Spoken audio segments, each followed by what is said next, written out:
नमस्कार। Study with Lakshmi ma'am channel पे आप सबका बहुत बहुत स्वागत है।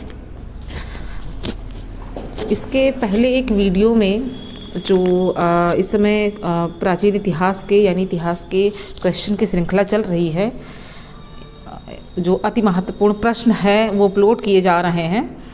तो उसी कड़ी में आगे बढ़ते हुए इसके पहले जो हड़प्पा सभ्यता है इसका पार्ट 1 अपलोड किया गया था। तो आज हड़प्पा सभ्यता का पार्ट 2, यहाँ पे उसके कुछ क्वेश्चंस हैं, कुछ प्रश्न हैं, इनको देखिएगा कौन कौन से प्रश्न हैं। चलिए देखते हैं। देखिएगा पहला प्रश्न है, हड़प्पा सभ्यता का कौन सा स्थल भूकंप के आरंभिक साक्ष्य को दर्शाता है। क्लियर, यानी कहाँ पर भूकंप के आरंभिक साक्ष्य मिलते हैं। तो देखिएगा option A Harappa, option B Dholavira, option C Mohenjodaro, option D Kalibangan. तो आप इसके आंसर कमेंट्स बॉक्स में भी कमेंट कर सकते हैं। तो बताइएगा मित्रों, यहाँ पे कौन सा ऑप्शन आपका सही होगा, यानी भूकंप के आरंभिक साक्ष्य कहाँ पर दिखाई पड़ते हैं। तो देखिए इसमें जो ऑप्शन आपका सही है वो है डी ऑप्शन, यानी कालीबंगा। कालीबंगा में ही भूकंप के प्रारंभिक साक्ष्य दिखाई पड़ते हैं। चलिए देखिए अगला प्रश्न है, सिंधु घाटी सभ्यता किस प्रकृति की थी। किस प्रकृति की थी। ऑप्शन ए आद्य शहरी, ऑप्शन बी शहरी, ऑप्शन सी शहरी ग्रामीण, ऑप्शन डी ग्रामीण। यानी यहाँ का समाज कैसा था, शहरी था, ग्रामीण था, शहरी या शहरी ग्रामीण दोनों मिक्स थे। तो ये आप लोग बताइए कि कैसा समाज था। तो देखिए यहाँ पर जो आपका ऑप्शन सही है वो है बी ऑप्शन, यानी जो सिंधु घाटी सभ्यता थी यहाँ का जो समाज था वो नगरीय समाज था, यानी शहरी समाज था। याद रखिएगा जो वैदिक सभ्यता है, अगर आप दोनों को जैसे अपोजिट करके पढ़ते हैं तो कई सारी चीज़ें हैं जो जैसे आप बौद्ध धर्म और जैन धर्म को देखते हैं तो कई सारी चीज़ें अपोजिट है, उसमें वो चीज़ है उसमें अलग है, सेम वही चीज़ें हैं। तो वही चीज़ आप इन दोनों सभ्यताओं को पढ़ने के लिए भी आप कंपेयर करके पढ़ सकते हैं, क्योंकि कंपेयर करके पढ़ने से ज़्यादा याद भी होता है। तो जो आपकी वैदिक सभ्यता थी वो एक ग्रामीण सभ्यता थी, लेकिन जो आपकी सिंधु सभ्यता है ये एक नगरीय सभ्यता है। क्लियर। नेक्स्ट, सिंधु सभ्यता की पहली खगोलीय पर्यवेक्षणशाला किस स्थल पर पाई गई थी। क्लियर, यानी खगोलीय पर्यवेक्षणशाला किस स्थल पर पाई गई थी। ऑप्शन है ए चन्हूद्रो, बी रोपड़, सी दायमाबाद, डी धौलावीरा। तो आप इसके आंसर भी कमेंट बॉक्स में जाके कमेंट करके इसको बता सकते हैं कि कौन से ऑप्शन सही हैं किस प्रश्न के। तो देखिए इसमें जो आपका सही है, जो खगोलीय पर्यवेक्षणशाला मिली थी तो वो ऑप्शन डी सही है, यानी ये धौलावीरा में मिली थी। ओके। नेक्स्ट, हड़प्पा कालीन नगरों में किस स्थान पर हल से जोता गया खेत मिला है। क्लियर, यानी हल से जोता गया जो साक्ष्य मिला है वो किस स्थान पर मिला है। कालीबंगा में, कि रोपड़ में, कि राखीगढ़ी में या धौलावीरा में। तो जो जुते हुए खेत के साक्ष्य मिले थे, ये जो मिले हुए हैं वो ऑप्शन ए अर्थात कालीबंगा में मिले हुए हैं। कालीबंगा कहाँ पड़ता है, तो ये राजस्थान के गंगानगर जिले में स्थित है। क्लियर, तो यहाँ पर जुते हुए खेत का साक्ष्य प्राप्त हुआ है। नेक्स्ट अगला प्रश्न, किस पुरास्थल के दुर्ग में 7 अग्निकुंड प्राप्त हुए हैं। किस पुरास्थल के दुर्ग में 7 अग्निकुंड प्राप्त हुए हैं। तो इसका जो उत्तर है आप लोग कमेंट में जाकर कर सकते हैं, बता सकते हैं वहाँ पर। तो देखिए ऑप्शन ए आपका हड़प्पा यानी हड़प्पा में है, बी मोहनजोदड़ो, सी लोथल, डी कालीबंगा। तो 7 अग्निकुंड के साक्ष्य कहाँ से मिले हैं, तो ये भी ऑप्शन डी यानी कालीबंगा से ही अग्निकुंड के साक्ष्य मिले हुए हैं। याद रखिएगा ये राजस्थान के गंगानगर जिले में है, लेकिन जब ये खोजा गया था तब गंगानगर में था, लेकिन आधुनिक में ये हनुमानगढ़ जिले में पड़ता है। तो यहाँ पर 7 अग्निकुंड के भी साक्ष्य मिले हुए हैं। अगर संख्या ना दी रही हो, केवल ऑप्शन में यही प्रश्न में आपके हो कि अग्निकुंड के साक्ष्य कहाँ प्राप्त हुए हैं, तो भी वही होगा। क्लियर? और संख्या है तो फिर सही है, वो 7 अग्निकुंड के साक्ष्य कलिबंगा में मिले हुए हैं। नेक्स्ट, निम्नलिखित में से किस हड़प्पीय स्थल से ऊंट की अस्थियां मिली हुई हैं? क्लियर? ऊंट की अस्थियां कहाँ से मिली हुई हैं? Option A Kalibangan, option B Mohenjodaro, option C Lothal, option D Ropar. तो देखिए ये भी आपका कालीबंगा से ही मिला है, अर्थात इसमें भी आपका ऑप्शन ए सही है। यहाँ पर ऊंट की अस्थियां मिली हुई हैं। और इसके साथ साथ यहाँ पर जो अंतिम संस्कार होते हैं, अंत्येष्टि संस्कार, उसके भी साक्ष्य मिले हुए हैं। क्लियर? चलिए नेक्स्ट, निम्नलिखित में से कौन सा हड़प्पा स्थल बलूचिस्तान में स्थित नहीं है? क्लियर? कौन सा हड़प्पा स्थल जो है वो बलूचिस्तान में नहीं है? तो option A Dabarkot, option B Sotkakoh, option C Sutkagendor, option D Shortugai. ध्यान रखिएगा मित्रों, ये बहुत इम्पॉर्टेंट प्रश्न है जो अक्सर परीक्षाओं में पूछे जाते हैं। ये उन्हीं प्रश्नों का कलेक्शन है, तो इनको ध्यान से देखिएगा और अध्ययन करिएगा। तो इसमें देखिए कौन सा ऑप्शन आपका सही है, कौन सा ऐसा स्थल है जो बलूचिस्तान में नहीं है। तो ध्यान दीजिएगा, जो आपका ये ऑप्शन डी है शोर्तगुई, ये शोर्तगुई, ये जो स्थल है ये बलूचिस्तान में नहीं है। बाकी डाबरकोट, सोतकाकोह और सुतकांगेडोर ये आपके बलूचिस्तान के यानी दक्षिणी बलूचिस्तान में ये स्थल पड़ता है। नेक्स्ट, निम्नलिखित पुरातात्विक स्थलों में से कहाँ पर जल भंडारण का साक्ष्य पाया गया है? क्लियर? जल भंडारण का साक्ष्य कहाँ पाया गया है? तो option A Lothal, option B Kalibangan, option C Banawali, option D Chanhudaro. तो बताइएगा इसको। देखिए इसमें जो आपका सही है वो ऑप्शन ए है, यानी लोथल में जल भंडारण का साक्ष्य पाया गया है। चलिए नेक्स्ट प्रश्न अगला है, सिंधु घाटी के लोगों को किस खेल की जानकारी थी? सिंधु घाटी के लोगों को किस खेल की जानकारी थी? ऑप्शन ए रथ दौड़, ऑप्शन बी पासे का खेल, ऑप्शन सी पोलो, ऑप्शन डी घुड़सवारी। तो बताइएगा कि सिंधु घाटी के जो लोग थे वो कौन सा खेल खेलते थे, अर्थात उनको किस खेल की जानकारी थी। तो देखिए इसमें जो ऑप्शन आपका सही है वो है पासे का खेल, यानी पासे का खेल जो था वो उसकी जानकारी हड़प्पा काल के लोगों को थी। चलिए अगला प्रश्न है, कौन सी सिंधु घाटी सभ्यता की सबसे प्रमुख विशेषता थी? ऑप्शन ए अर्थव्यवस्था, ऑप्शन बी धार्मिक जीवन, और ऑप्शन सी नगर योजना, या ऑप्शन डी सामाजिक जीवन। तो बताइएगा कि जो सभ्यता सिंधु घाटी सभ्यता की सबसे प्रमुख विशेषता कौन सी थी? तो ध्यान दीजिएगा, यहाँ की जो सबसे प्रमुख विशेषता थी वो थी यहाँ की नगर प्रणाली, यानी यहाँ की जो नगर योजना है, जो नगर बने हुए हैं, सड़कें बनी हुई हैं, नालियाँ बनी हुई हैं, जो यहाँ की नगर योजना थी वो यहाँ की सबसे प्रमुख विशेषता थी। नेक्स्ट देखिए अगला प्रश्न है, सिंधु घाटी सभ्यता के पतन के संबंध में निम्न तथ्यों में से कौन सही सुमेलित है? बताइएगा इसको। देखिए इसमें ऑप्शन अब देखिए एक तरफ यहाँ पे जो इतिहासकार विद्वान थे वो उनके ऑप्शन दिए हुए हैं, और उसी के साथ में आपको यानी इसमें से सही बताना है। एक कारण भी इधर दिया हुआ है, जैसे विदेशी आक्रमण, जलवायुगत परिवर्तन, तो आपको इसमें बताना है इसमें कौन सा सही है। तो ध्यान दीजिएगा, देखिए इसमें ऑप्शन ए पे हम बात करते हैं, तो जो गार्डन है इन्होंने सिंधु सभ्यता के पतन में ये बताया था कि जो इनका पतन हुआ है ये विदेशी आक्रमण के द्वारा ही हुआ है, तो यानी आपका ए ऑप्शन सही है।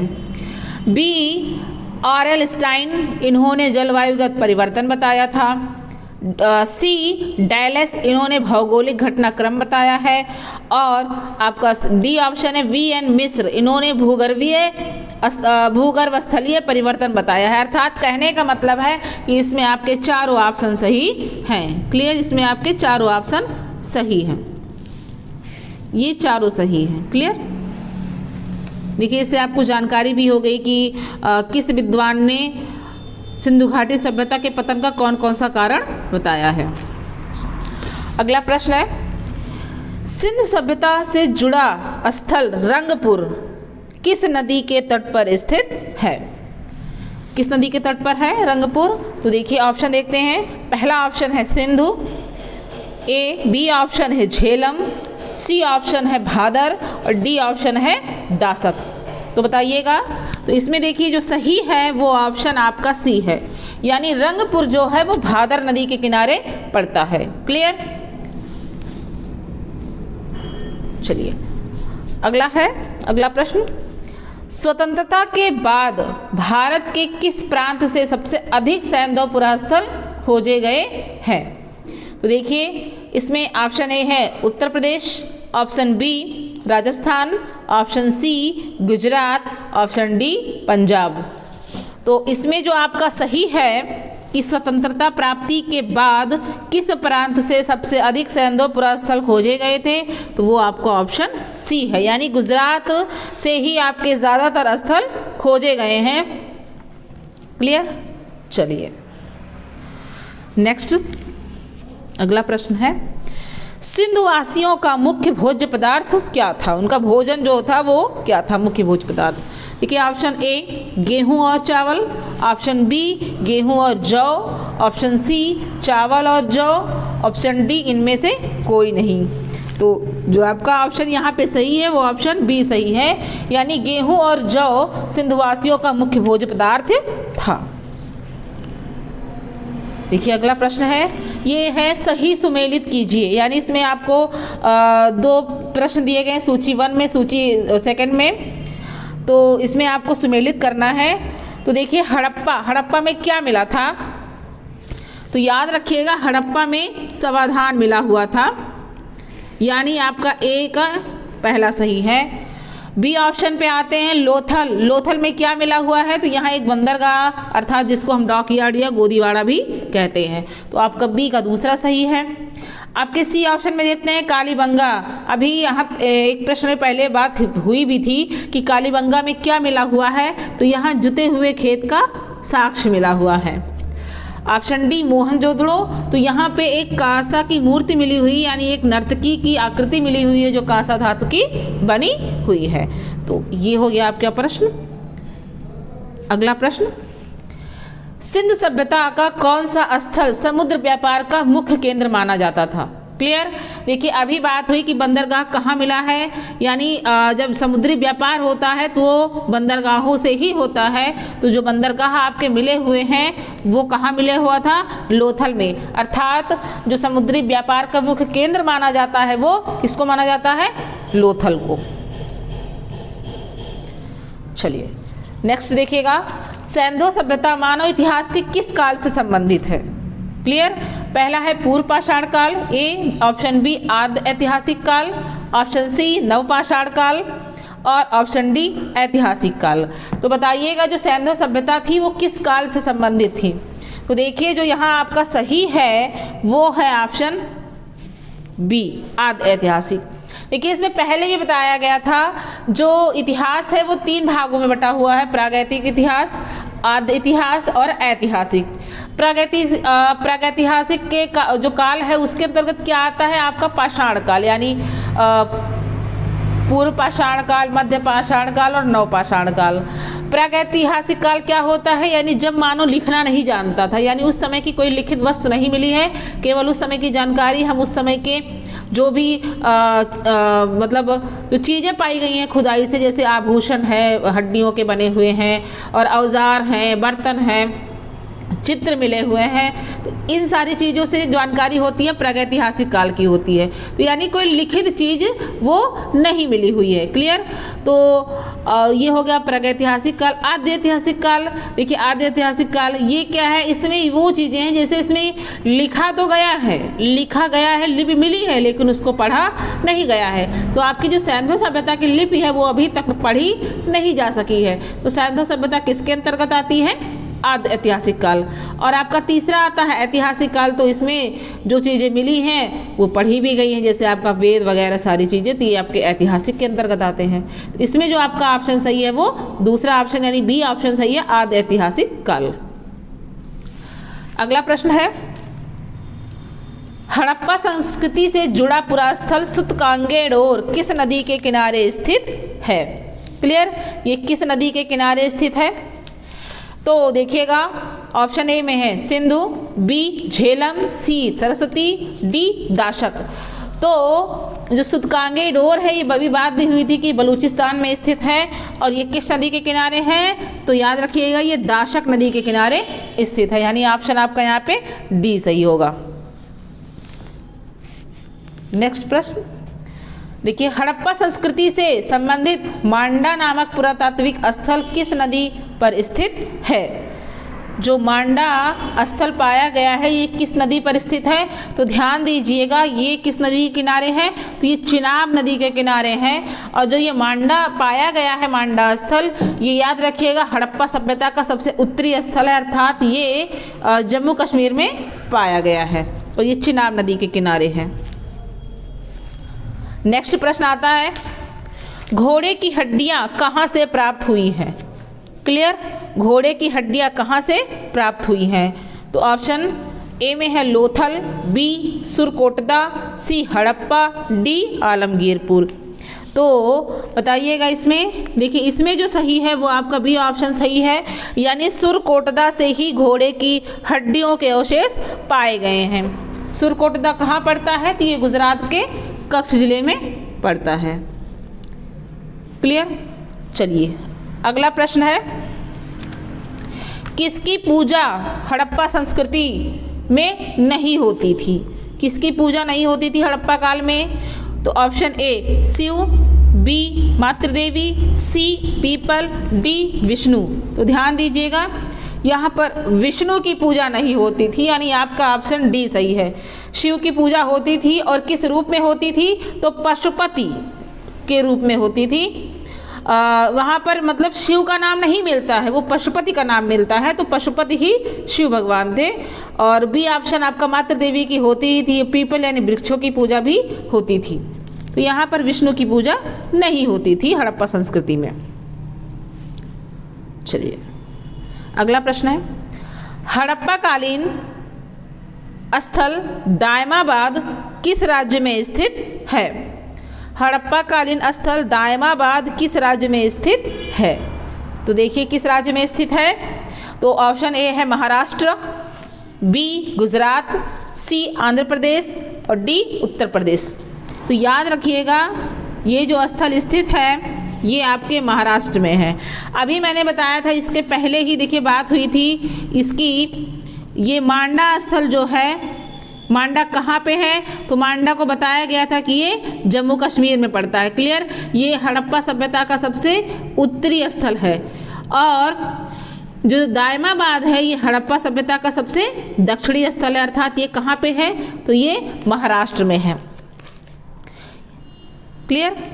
आगे बढ़ते हैं, अगला प्रश्न, किस हड़प्पा कालीन स्थल से मिट्टी के हल का मॉडल मिला हुआ है? यानी मिट्टी का जो बना हुआ हल है वो किस स्थान से मिला हुआ है? तो ऑप्शन ए है राखीगढ़ी, बी बनावली, सी हड़प्पा, डी रोपड़। तो याद रखिएगा जो मिट्टी के हल का मॉडल मिला हुआ है ये कहाँ से मिला हुआ है? तो ये बनावली से मिला हुआ है, अर्थात इसमें आपका ऑप्शन बी सही है, बनावली। क्लियर। बनावली किस नदी के किनारे है? तो ये सरस्वती नदी के किनारे स्थित है। चलिए देखिए, हड़प्पा सभ्यता में किस लिपि का प्रयोग किया गया? हड़प्पा सभ्यता में किस लिपि का प्रयोग किया गया? ऑप्शन ए वर्णात्मक, ऑप्शन बी चित्रात्मक, ऑप्शन डी ध्वनिबोधक या ऑप्शन ऑप्शन सी ध्वनिबोधक और ऑप्शन डी शब्दांश। तो किस लिपि का प्रयोग यहाँ किया गया था? तो याद रखिएगा, हड़प्पा सभ्यता की लिपि पढ़ी नहीं जा सकी है और यहाँ की लिपि क्या थी? तो यहाँ की लिपि जो थी वो चित्रात्मक लिपि मिली हुई है। तो ये हो गए आज के प्रश्न, हड़प्पा सभ्यता से संबंधित पार्ट 2 के प्रश्न हैं। इनको आप लोग अध्ययन करिएगा और इसमें इस वीडियो आपको कैसा लगा उसको कमेंट बॉक्स में आप जाके शेयर भी करिएगा और वीडियो को लाइक करिएगा, शेयर करिएगा। बहुत बहुत धन्यवाद।